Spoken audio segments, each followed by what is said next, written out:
What's up guys? Saturday, back day. Just finished 45 minutes na cardio sa umaga. Posing, tapos back day. Yan. And then dito ulit 1.5 hour. Sabado ngayon, Thursday na yung show. So, extra effort. Tapos standing at 142 pounds. Okay, ng morning weight. So, frustrate ako. Kailangan din maging 140 before tayo mag-start. Yun ang goal ko sa sarili ko. Kaya bumalik tayo lagi sa 140. Hindi natin yung hilig natin.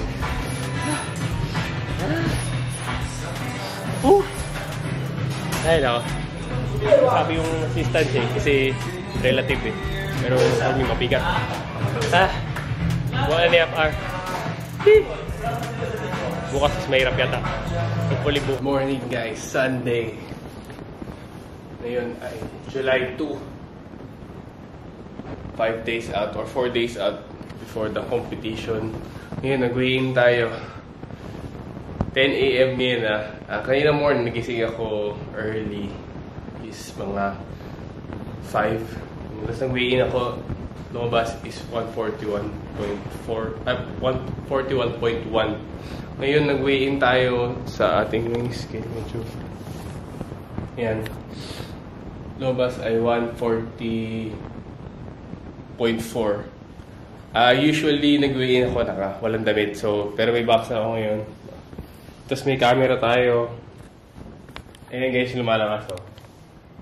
Hopefully kita nyo. 140.7. Pero kapag walang boxer, naka-boxer tayo. Ayan. 140.4. So, ito tayo sa peak look. Pakita ko sa inyo yung morning look natin. Let's go. So guys, ito yung morning look natin. No pump, no food yet, tapos no water at 140. Hitting 140.4. So meron pa tayong 1 day na death day. So depletion. Cardio 2 hours. Hit na natin lahat. Tapos hindi ko lang kung papasok na ako ng fats ngayon. Pero protein is still high. Yun. So guys.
Tayo mahina today. Pero okay lang kasi looking back, if ever maglalagay ako ng mga comparison photos kung nasaan tayo 3 months ago kung ano itsura natin. Tapos lalo na yung 20 days out, talagang pushing in the gas. So, yun. Next. Medyo lumilinaw na yung abs natin. Though meron pa tayong, hindi pa tayo shred. We will try it very soon. Pero ngayon, ito lang yung kaya natin gawin for the first time as a newcomer dun sa ating competition. Pero yun, at least medyo nakilala natin yung sarili natin. Push natin yung mind natin into something na first time, pati physicality natin. Tapos, yun, the way we eat, at least meron na tayong mga experience with the food, tsaka kung ano yung kaya natin gawin to push our body. To be honest talaga guys, 27 years na ako nabubuhay, pero ito yung pinakamahirap na ginawa ko sa buong buhay ko. Iba yung hirap kasi weak. Yung mahina ka everyday. Training guys, kaya naman eh. Kasi may pre-workout, tsaka cardio, ano lang naman siya, list. So, low intensity, steady state. Pero kapag may kasamahan mo ng work, yun, grabe. Shucks, sobrang pet ko pala. Excited ako tomorrow. Tomorrow may carbs na tayo bukas. Carbs and fats. Bumili na ako ng mga essentials. So, tomorrow, babalik ako, pakita ko yung mga kakainin natin. Pero ngayon, depletion, isang araw muna ng depletion para dip in, tapos dip out. Para ayaw ko na magstay sa ganitong mode. So, maybe sometime. Pero hindi ko gagawin yung pinaka-peak bulk ko nun. Parang 35 pounds tayo heavier nun eh. So, mahirap pag nag-start ka lang nasa talagang peak bulk na nasa parang 20-30% body fat. Ngayon siguro nasa 15 ako or 13. Hopefully 13, mga ganyan. Pero yun, try natin yung attempt natin. Hopefully by next year, kapag may competition ulit, push natin yung sarili natin into single digit or 10%. So yun! Yeah! I'm gonna eat chicken breast la with green beans, tapos bibili mamaya ako ng okra for lunch sa labas. Tapos hindi ko lang kung papasukan muna ng egg eh. So, pero let's see. Pero parang hindi ko na mapasukan muna ng egg. Parang death day muna yung gawin ko ngayon. Since last naman na. And then, yun, workout 2 hours na cardio. Tapos, shoulders. Ingat na lang tayo sa shoulders kasi, yun, medyo depleted tayo. Sige guys, salam for sure! Thanks always sa pagsama! Welcome sa aking fitness journey. I'll see you in a bit. Let's go! Continue na rin natin tong Sunday na to with our deepest death day with full day of eating. So, the usual.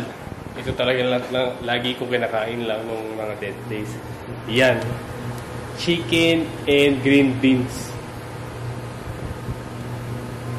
Yan siya na medyo matubi guys ha. Mga peppers yun eh. So yan. Ganyan lang yung meals ko every time nag-prepare tayo. Kaya ngayon, kita ko pa lang yung luto. Nangihina na ako. So, medyo talagang dig deep lang talaga. Yan. Tapos protein shake na 2.5 scoops. Tapos dinner, same pa rin. So, ganun lang yung mga kain natin. Sobrang patay. Pero pag usually sa office, ang amounts niyan is sa breakfast, 200 grams ng chicken breast. Tapos sa lunch, 200 grams ulit. Tapos sa gabi, 100 grams. Para 500 grams total lang cooked chicken breast ang kinakain natin with 2.5 scoops of protein shake. Tapos vitamins na lang. Yun lang talaga. In dead day talaga. Kung na-deplete talaga natin yung fats natin. So, kung ginawa ko talaga yung best ko. Mahirap talaga yun guys. Mahirap. I don't wish this on anyone. Pero, yung ganito ka-extreme. Pero, kaya naman kasi na 1 year, tapos dahan-dahan yung drop.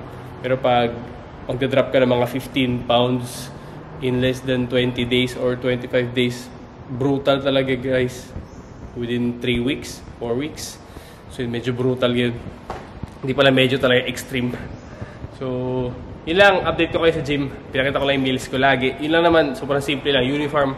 Ayoko na kasi yung tanggalin mo guys, babalik mo ulit, tanggalin mo carbs. Balik ko. Minsan, no last week nakapag-eggs tayo with pot of butter na update ko naman kayo doon. Tsaka a little bit of oil for fats. Kasi medyo wala na talaga akong focus dun eh. Nahirapan na ako. So, pasok na ako fats. Pero wala pa rin carbs siguro. Nasa 15 days na tayo na walang carbs. Accidentally siguro dun sa yogurt, may sugar pala yun din. Parang 10 grams yata yun. Dati pa yun, pero parang 2 weeks ago na. So, na-stop ko na rin yung yogurt. So, let's go! What's up guys? Meron tayo service ngayon. Ang dami natin sa sakyan. Meron tayong Multica, meron tayong Innova, meron tayong Wigo. Gamitin mo natin ito Wigo. Kasi yung mga tao dun sa dito sa Botuan family ko, wala. Si Alisa, birthday nung kambal. So, yung isa nandun sa Thailand, yung isa nasa Iligan o nasa Bukidnon. Kaya dito tayo, bantay. Wala tayo sa sakyan. So, we're gonna hit the gym. Sama kayo. Vlog tayo. Let's go! Dahil Sunday ngayon guys, alam niyo naman province, so most of the gyms are closed eh. Pero ito lang yata yung bukas niyan pag gym. Ayan, Tor's Gym. Yan tayo. Ito dyan ba guys? Yan! Tor's Gym. Yan. So dyan tayo mag-workout. Maganda yung facility sila dito. So sa tingin ko sa Butuan, ito yung pinakamagandang gym. Kaya lang medyo malayo. Pero we have everything. We have the ride. We have the gas, we have the aircon. So, yun. Workout tayo dito. 2 hours of cardio. It's about to get brutal. Tapos, shoulders. Okay. So, yun. Kahit mainit, taste lang. Last na natin ang pinakamahirap. Kasi, ang pinakamahirap sa lahat yung food. Training, wala akong reklamo. Cardio, wala akong reklamo. Food talaga. So, ayan. Sakto physical yung kanta. So yun, mag-video tayo dito. Kapalaman yung mukha natin. So, yun. I'm just grateful guys na after 3 months, sobrang pinabide sa atin lahat ni Lord yung mga blessing tsaka mga kailangan. As in, minsan wala na akong finances. Bigla mamaya may darating na coaching, ganyan. Kung may pumapasok na pa-coach, so magbabayad sila. So, meron tayong pang-prep. And while driving, parang na-realize ko lang yung verse na to those who have it all, more will be given, and to those who have nothing, more will be taken away. So mindset na pag scarcity mindset ka, lahat ng kahit iniisip natin na marami na tayong bagay, parang wala pa rin, di pa rin grateful. Pero I think pwede siyang ma-base dun sa pagiging grateful sa scarcity mindset tsaka abundance mindset na yes, maraming blessing. Tapos, yung mga taong grateful, konting blessing lang, feeling nila they're on top of the world, which is yun yung mindset ko. And I want to continue that mindset na lahat ng kailangan ko is give it na. So, pati wants ko, give it na rin. So, with with huge faith and execution, we can have it all. Let's go! Let's go, let's go, let's go!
Okay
guys, finished shoulder na 1 arm ng Stairmaster. 3 yung speed.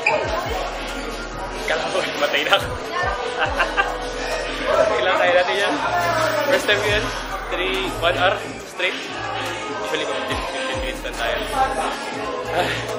May isa pa tayong session. Pahingan lang ako siguro mga 30 minutes. Kala ko mga matay na ako. Tinakuha ko na. Go! Final death day. So, finish death day sa Torch Gym. Ayan ako. Punta kayo dyan guys. Mga taga... Pag nakasubuntuan kayo, ayan, check it out. Malayo ito sa gym natin. Home gym natin sa shop. Pero, ayan. Ganda facility sila. Sobrang ganda. Bait pa si ate. Hello ate! Bait na si ate. Oh, puntahan nyo na yun si ate. Camera shy. Then, tapos na death day natin. Yun yung pinakamahirap. Kakain na lang tayo ng manok 250 grams. Tapos, protein shake. Kung abot ko yung protein shake natin. Pero yun, nakabili na rin ako ng mga pre-workouts na maliliit kasi naubusan na tayo. Bibili rin tayo nun. Ay, nako. Woo! Buti na lang may sasakyan. Ah! Sasakyan tayo. Mahirap mag-commit yan. At least, we're happy. So yun. If you want guys pala coaching, hit me up. Instagram, Facebook, YouTube, GMTV Dads. Go! Grabe yung Stairmaster. 1 hour. Walang jo, 3 speed. Kala ko imatay na ako. Ang mga pinakamahirap na gawin sa gym is weighted walking lunges tsaka yung walang jo, Stairmaster na yan. So, yun!